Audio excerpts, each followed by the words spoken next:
ঘন্টা মানে 3 দিনের মধ্যেই আপনি কিন্তু আপনার যে বসন্ত আছে এই বসন্তটা টোটালি ব্যথা কমান সহ আপনার সেরে ফেলতে পারেন।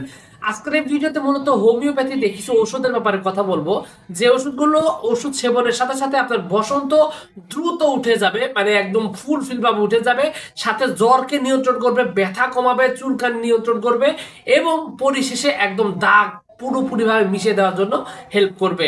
তো এইরকমই যে ওষুধগুলো রয়েছে এই ওষুধগুলোর ব্যাপারে আজকের এই ভিডিওতে আপনার সাথে কথা বলবো, এবং শেষ পর্যন্ত ভিডিওটা দেখলে আপনার এই ভয়ঙ্কর একদমই বলা চলে যে কঠিন একটা রোগ, এই কঠিন মানে যেহেতু ব্যথা থাকে, জ্বর থাকে, শরীরের অবস্থা খারাপ হয়ে যায়, এই জন্য কঠিন বলছি। এটাতে মানুষ মরে যাওয়ার ঘটনা আসলে সেরকম নাই, কারণ এতে মানুষ মরে যায় না। তবে আজ থেকে 100 বছর আগে যখন চিকিৎসা ছিল না তখন গুটি বসন্তে মানুষ মারা যাওয়ার ঘটনা ছিল। তো বর্তমানে এটা কিন্তু একদমই সহজ, মাত্র 3 দিনে আপনি কিন্তু এই রোগটা থেকে মুক্তি পেতে পারেন। তো যাই হোক, আল্লাহ রহমানের রাহিম খুব সুন্দরভাবে কিন্তু এই একটা সমাধান আমাদের মধ্যে দিয়ে দিয়েছেন। তো যাই হোক, প্রথম কথা হলো যে আপনার যদি বসন্তটা শুরু হয় তাহলে সর্বপ্রথম সবার আগে যে ওষুধটার নাম আপনার মানে মনে আনতে হবে বা মুখে আনতে হবে তার নাম হলো সারাসেনিয়া।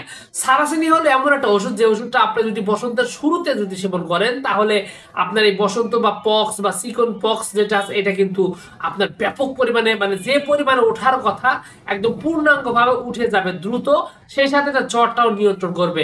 আর যদি জ্বরের মাত্রা অনেক বেশি থাকে, নিয়ন্ত্রণ করা খুব কঠিন, রোগী মানে খুব সিরিয়াস অবস্থা, সেক্ষেত্রে একোনাইট এটার সাথে সেবন করতে পারেন। একোনাইটে যদি সেবন করেন তাহলে কিন্তু আপনার ব্যথাটা দ্রুত কমে যাবে, জ্বর দ্রুত কমে যাবে।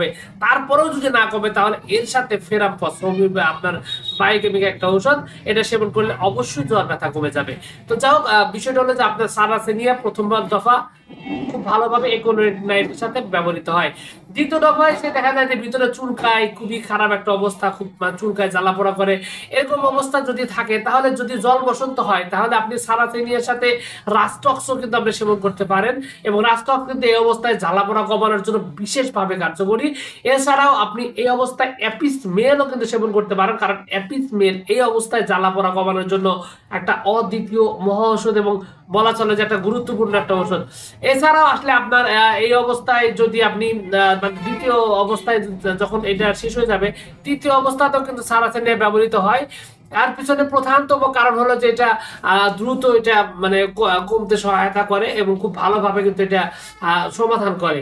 কারণ এই অবস্থায় আপনার মানে দাগ পড়ে যায়, দ্রুত ঘা শুকানোর দরকার হয়, এক্ষেত্রে আপনি কিন্তু সারাসেনিয়া এক্ষেত্রেও খুব ভালোভাবে কাজ করবে। তবে এটার সাথে রাস্টক্স যেটা ইউজ করছিলেন সেটাও কিন্তু আপনি খেতে পারেন।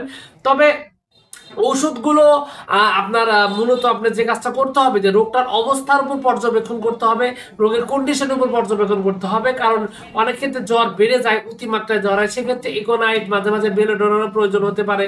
কারণ চোখ মুখ লাল হলুদ লাল হয়ে গেলে মানে ব্যথার চোটে জ্বরের চোটে আবল তাবল বলা শুরু করেছে, সেক্ষেত্রে কিন্তু বেলোডোনা প্রয়োজন হতে পারে। তো এই জন্য আসলে যদি আপনি নিজে নিজে যদি হোমিওপ্যাথি সম্পর্কে ধারণা থাকে তাহলে আপনি নিজে নিজেই সেবন করতে পারেন। আর যদি একজন অভিজ্ঞ কোনো হোমিওপ্যাথি ডাক্তারের সাথে কথা বলেন, কথা বলে তারপরে তার অধীনে তো চিকিৎসা নেন। কারণ এই অবস্থায় দেখেন একটা বিষয় যে জ্বর যখন বেশি থাকে তখন কিন্তু সে মানসিকভাবে অস্থিরতার মধ্যে চলে যায়, তখন একটা ডাক্তারের সাথে কথা বললে তার মানসিক একটা প্রশান্তি আসে। তো এই জন্য আসলে এটা খুব গুরুত্বপূর্ণ একটা ব্যাপার। আপনি যদি সরাসরি ডাক্তারের সাথে কথা বলে আপনি যদি ওষুধগুলো সেবন করেন তাহলে দেখবেন যে আরো দ্রুত এই সমস্যাটি সমাধান হয়ে গেছে। আর একটা বিষয় হলো যে এই রোগটা আসলে এতটা সিরিয়াসনেস নেওয়া দরকার নাই, তবে কিছু নিয়ম নীতি ফলো করবেন। বিশেষ করে এই অবস্থায় কোনো ধরনের মাংস খাবেন না, কারণ মাংস খেলে সাধারণত অ্যালার্জির সমস্যা হবে এবং চুলকানি কিন্তু বেড়ে যেতে পারে, ভিতরে পুঁজ হতে পারে, এজন্য মাংস খাওয়ার দরকার নেই। আপনি স্বাভাবিকভাবে আপনি করলা এটা খুবই উপকারী, এই অবস্থায় আলুও খেতে পারেন, কাঁচা কলা খেতে পারেন, এই অবস্থায় খেতে পারেন। ঠান্ডা জাতীয় যে দই রয়েছে দই কিন্তু আপনি অবস্থায় খেতে পারেন, ডাব খেতে পারেন, এই সমস্ত খাবারগুলো খাওয়ার জন্য চেষ্টা করবেন। এবং আরেকটা কাজ করবেন, সেটা হলো যে আপনি যখন শরীরটা মানে শুকিয়ে যাচ্ছে এই অবস্থায় মানে ভালোর দিকে, তখন কিন্তু আপনি নিম পাতা দিয়ে গোসল করলে রোগটা আরো দ্রুত ভালো হতে থাকে, খুব ভালোভাবে কিন্তু এটা হেল্প করবে। আর যখন প্রথম দিকে কিন্তু আসলে গোসল করা নিষেধ, যখন প্রচুর পরিমাণে শরীরে বসন্ত উঠে ওই সময় গোসল করা যাবে না, আপনার ফোসকাগুলো গাইলে দেওয়া যাবে না, এই তাহলে কিন্তু আপনার এটা আরো বেশি জটিলতা তৈরি করবে। কিন্তু আপনি যদি মানে ওষুধগুলো কন্টিনিউ করেন, কিছু নিয়ম নীতি ফলো করে চলেন, তাহলে আপনি দেখবেন যে 72 ঘন্টা মানে 3 দিনের মধ্যেই আপনার এই ওষুধগুলোর মাধ্যমে আপনার সুস্থ হওয়া সম্ভব।